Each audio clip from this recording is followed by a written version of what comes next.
Bonjour et bienvenue dans ce dernier chapitre sur la structure et les propriétés des molécules.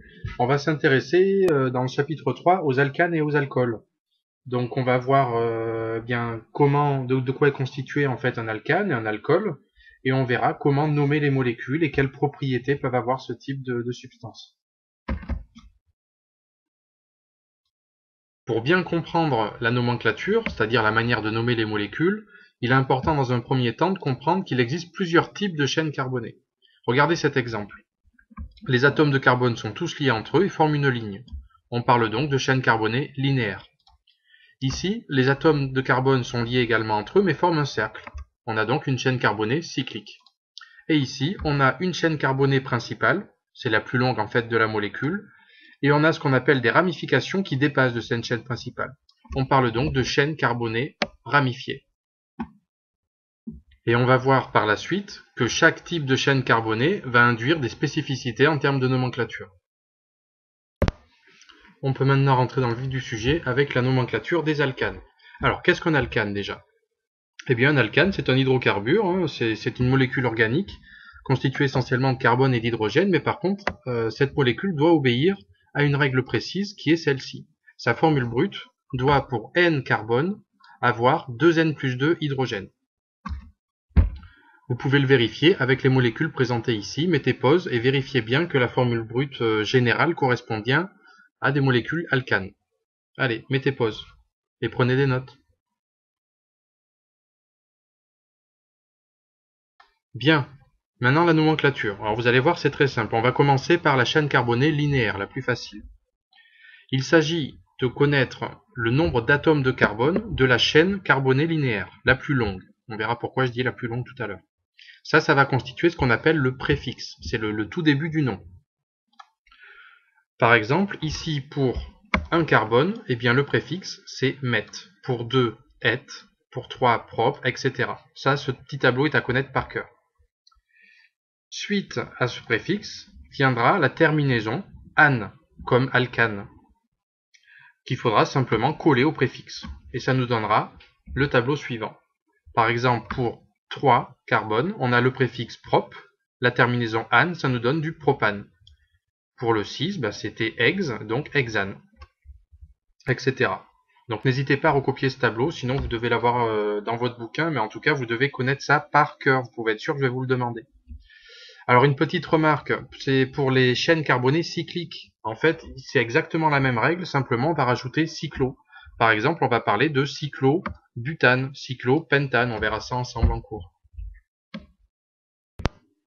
Voyons maintenant le cas des chaînes carbonées ramifiées. Alors c'est un petit peu plus compliqué, il y a plusieurs étapes avant de commencer vraiment la nomenclature.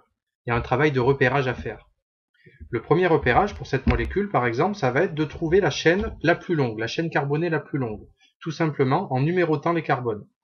Donc on peut faire plusieurs essais, et ici par exemple on trouve ce carbone, on va lui donner le numéro 1, ensuite le numéro 2, 3, 4 et 5, vous voyez, on trouve la chaîne carbonée linéaire la plus longue. Une fois qu'on a fait ça, on a identifié cette chaîne carbonée la plus longue, et bien tout ce qui va dépasser, c'est ce qu'on va appeler des ramifications, plus exactement des alkyles, qu'il va falloir nommer aussi lorsqu'on fera la nomenclature. Alors c'est très simple, pour nommer un alkyle, il suffit de trouver le nom de l'alcane qui correspondrait et de remplacer le ane par il. Donc ici, on serait en présence de méthyle, de groupe méthyle, et en bas aussi méthyle. Donc là, on a déjà dégrossi pas mal. Ensuite, il faut faire attention à une chose. Lorsque vous allez numéroter la chaîne carbonée la plus longue ici, vous devez faire en sorte que la chaîne principale soit numérotée pour que le premier carbone portant une ramification soit le plus petit possible. Alors cette loi, on en reparlera, il y a plusieurs formulations qui existent. On en reparlera en cours. Une fois qu'on a fait tout ça, on peut commencer vraiment la nomenclature. Donc je reprends la même molécule que tout à l'heure, elle est juste écrite un petit peu plus simplement.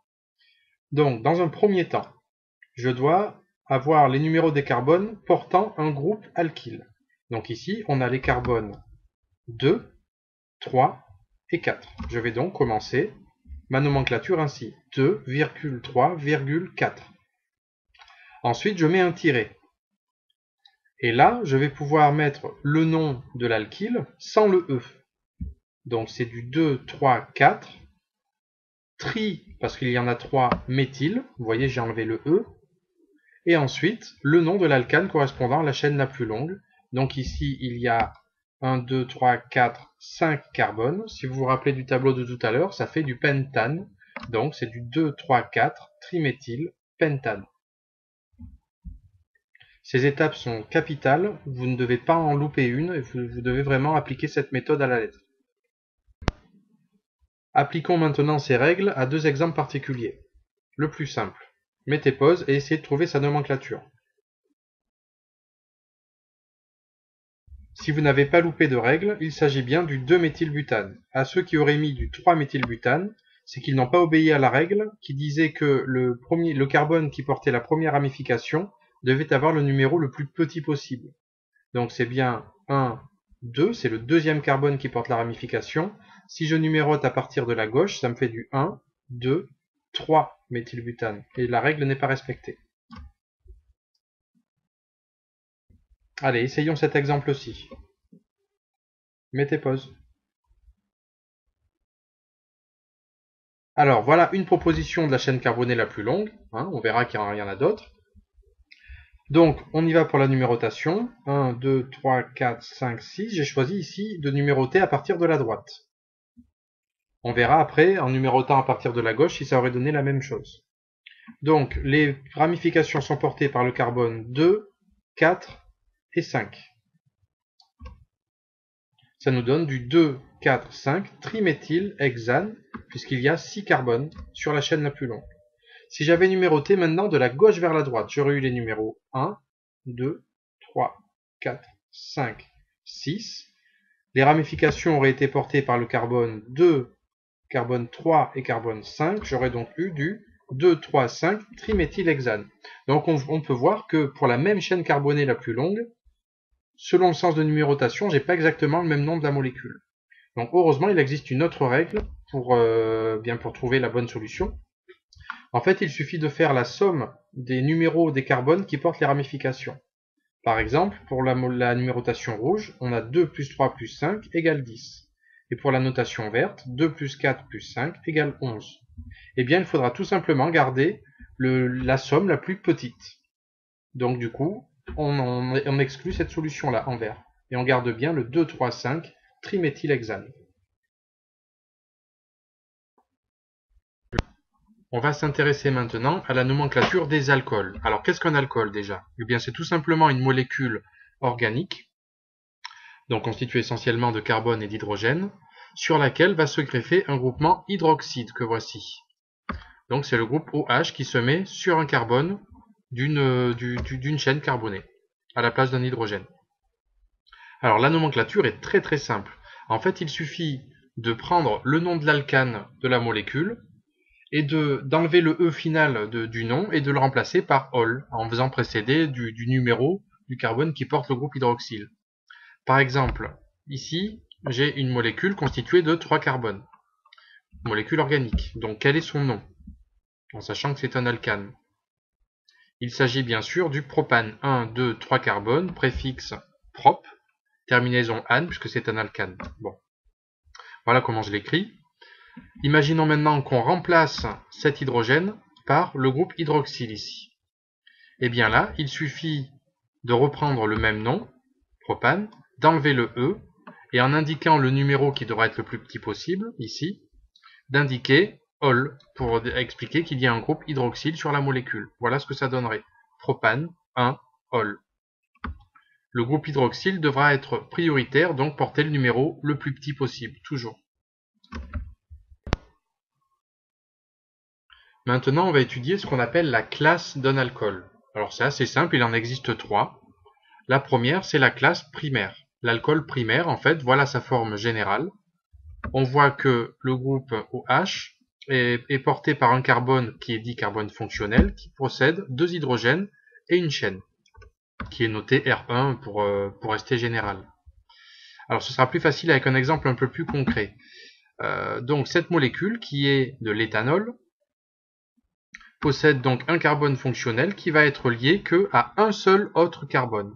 C'est pour ça qu'il est dit primaire. Il est lié à un seul autre carbone. L'alcool secondaire maintenant.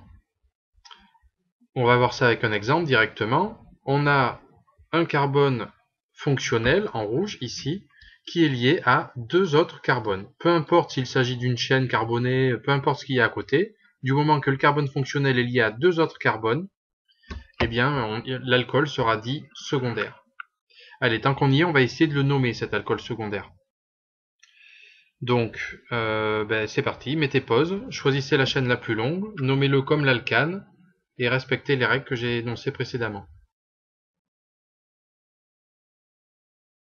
Alors, pour la chaîne la plus longue, il y avait celle-ci ou celle-ci, la rouge ou la verte. Donc, bien sûr, c'est la verte qui est la plus longue, donc hop, j'enlève la rouge. Ensuite, on numérote les carbones, et ça nous donne du propane 2-ol. Pas de difficulté ici. Voyons maintenant le dernier, c'est l'alcool tertiaire. Avec cet exemple-là, bon, vous avez compris, le carbone fonctionnel, il est lié à 3 carbones. Donc c'est un alcool tertiaire. Allez, on va essayer de nommer cette molécule. La chaîne la plus longue possède 3 carbones. Le numéro de l'alcool devrait être le plus petit possible. Bon, ici, il n'y a pas de piège. Donc 1, 2, 3 pour les carbones. On a une ramification ici, qui est un méthyle. Ça nous donne donc du 2-méthylpropane 2-ol. Vous voyez, j'ai nommé exactement comme si c'était l'alcane. Et j'ai remplacé simplement le E par 2, c'est-à-dire le numéro du carbone fonctionnel qui porte le ol. Allez, voyons quelques applications maintenant. Alors, nommez-moi cette molécule. Mettez pause. Alors voilà une proposition de chaîne la plus longue, je numérote. Alors je repère bien sûr la ramification. Alors carbone 1, 2, 3. Alors j'aurais pu numéroter de la gauche vers la droite, mais le problème c'est que n'oubliez pas que le groupe hydroxyle ici doit posséder un carbone fonctionnel qui a le plus petit numéro possible. Donc c'est bien de la droite vers la gauche qu'il faut numéroter. Attention. Bon. Une fois qu'on a fait ça, il vient facilement du 2-méthylpropane 1-ol. Allez, faites de même pour cette molécule.